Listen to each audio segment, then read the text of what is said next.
Hey guys, my name is Maneki and welcome back to Mastering EDM with FL Studio. So today we're finally getting into the plugins that, remember how when I first brought up plugins, I said most of them were based off of changing volume or changing time in some sort of way, like changing the delay before you play back a sound or something like that.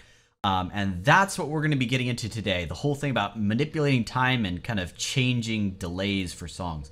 So, or not songs, but various tracks you'll have in your song. So what we're going to do is we're going to pop open a Fruity Delay 2. Now, this is a simple delay unit, fortunately, and I'll basically show you what this does. So we have our synthesizer here, and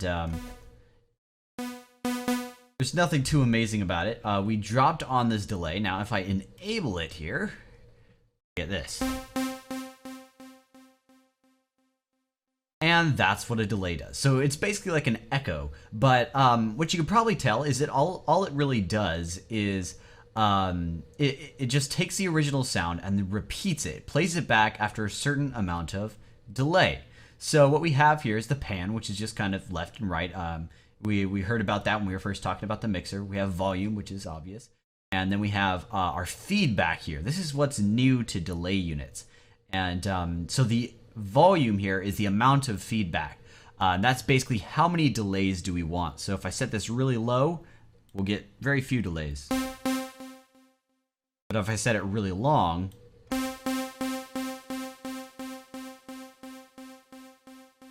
and we get a whole ton of delays.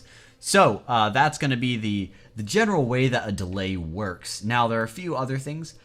This is the cut here, and this kind of starts to filter out the frequency here. So if we bring this down, you'll notice when it repeats, it'll sound duller, and it closes up even more. So it's kind of up to you whether or not you want to use that. I'll talk about the modes in a second here, but first we'll go on to the time. Now the time is the time between the delays and our stereo offset. So how much delay do we have between the left and the right side? So for instance, if we make the delay time shorter, then we'll get a lot of faster delays. So it'll sound like this. But that's so fast that it all kind of blend into one and sound terrible. So we'll bring this up a little bit. You can kind of get an idea.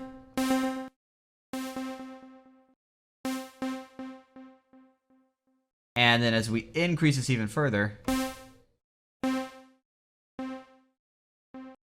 we get a lot of delay there. So, so that's what this delay unit does. Now this is also sometimes called echo, but most of the time you'll find these called delays. And then the final thing in this time section here is the offset. So if you remember, we have this right here, and I said the offset is kind of like between left and right. So if I turn this up all the way, then we have kind of like a delay between the two. And I could turn it down as well to offset the left side. We could have a lot of fun with that one. That was pretty fun. And then the dry here is just how much of the original sound we want to pass through. So we're just hearing the delay now. Now we're hearing the rest of the sound.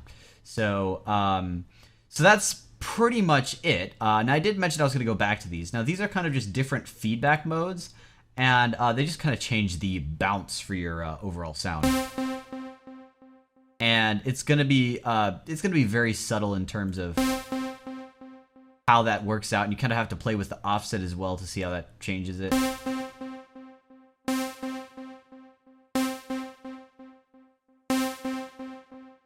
You can tell there's a difference between normal and inverted. And then as well, if we set it to ping pong, I believe there should be a way to where we could get this to bounce around a lot. I changed the time a bit there, so.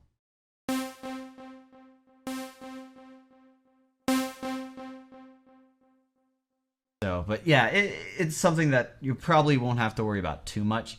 Most of the time you'll be playing more with the time and the offset, and then the volume and cutoff. Those are going to be the big ones there. Now these ones, personally, I'm not too worried about these ones because I don't use this delay unit that much. But it's a very simple delay unit. So that means it's a little bit limiting in terms of what you could actually do with it. So what's the remedy for that? Well, we have another delay unit, which is Fruity Delay Bank. Now this one's a lot more of it's a lot more complicated. And we have the same basic premise. We have our input, which is the pan of the input, the volume of the input. Boom, that makes sense. The filter, which is kind of like the cutoff here. We talked about that one. So if we go back to delay 2, have another delay. The cutoff there, and that's exactly what our filter is going to be. But we have a couple different modes.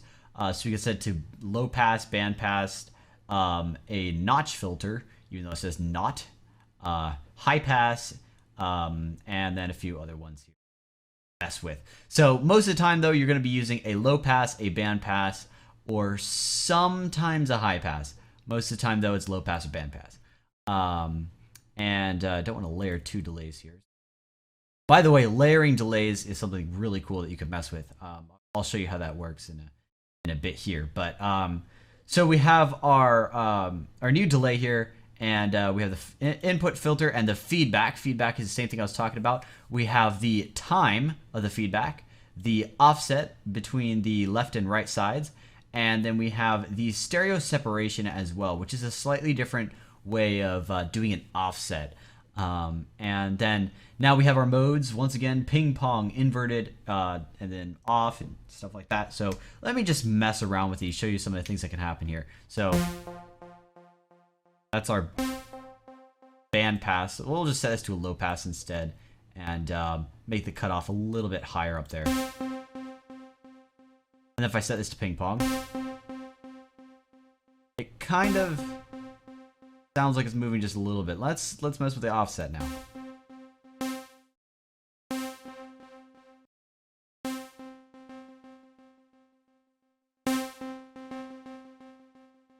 That's kind of interesting. I like that. And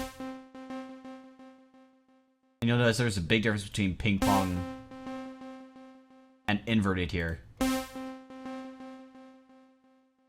And then normal. And then we could also do this thing called separation, which is, I want to say it's kind of like the offset here, but not quite as much.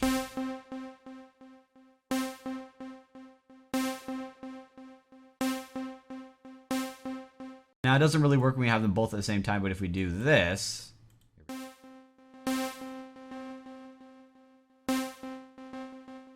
and that sticks into mono, and I believe this sets it, yeah, into stereo. So it's a weird tool, but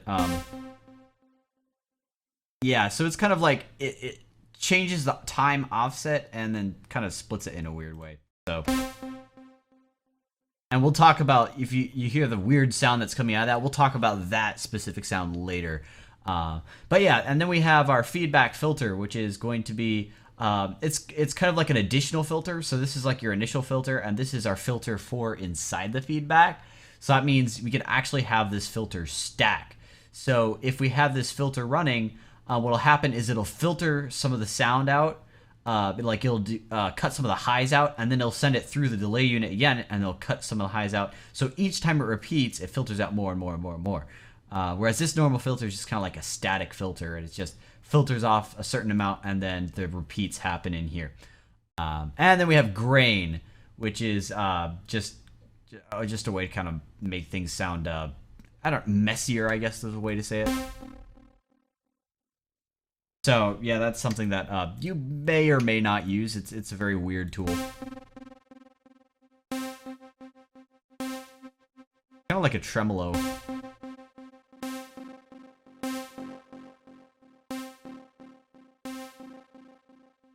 As you can kind of see there.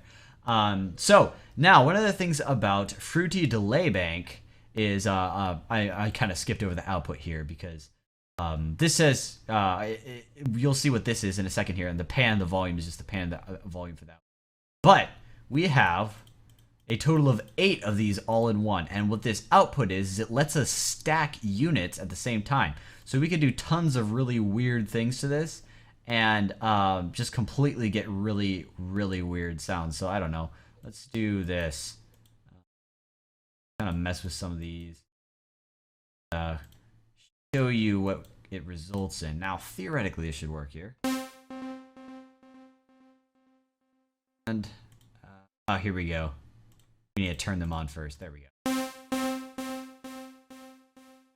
So I think I need to put some more variation in the time, because you'll notice the time is pretty much the same through all.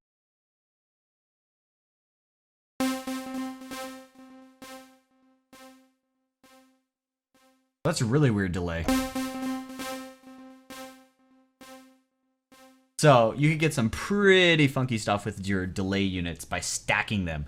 Now that's not something that I could give you too much tips on, too many tips on, because delay stacking is, you kind of have to know what you're going for in order to do it. You can't really just be like, how do you get, stacked delays to sound good? Well, you really don't. You just have one type of delay that you like, and you're like, okay, I like this delay, but I like to have it repeat or something like that. Like I have a weird bounce between left and right, but I want to have it bounce left and right, and then pause, and then bounce left and right, and then pause, and then bounce left and right, and stuff like that.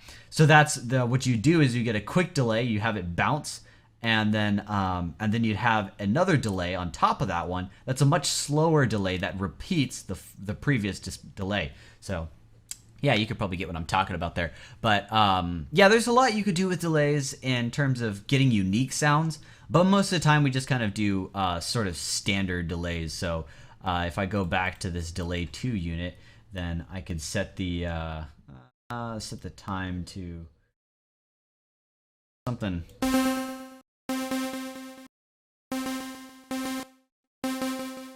And then we're going to set the cutoff to around here. And then we'll play back what we have right now.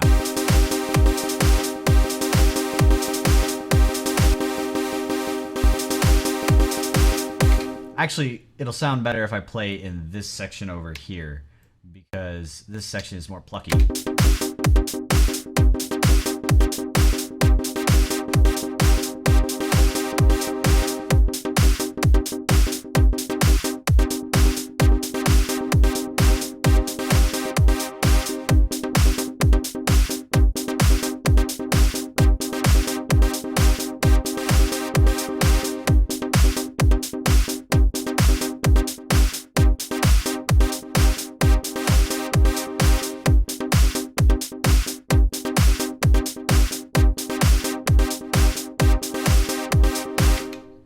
So you kind of see that that's basically what delays are used for. It's to get that nice, bouncy, echoey sound. And then we also put them on top of other things as well and have them much slower, so we kind of get these distant sort of sounds where it's like it's echoing in a canyon. But we'll actually hear a little bit more about this in the next video where I'm going to talk about reverbs. But that's all for now. And thank you guys so much for watching. Hope this was helpful, and I'll see you in the next video.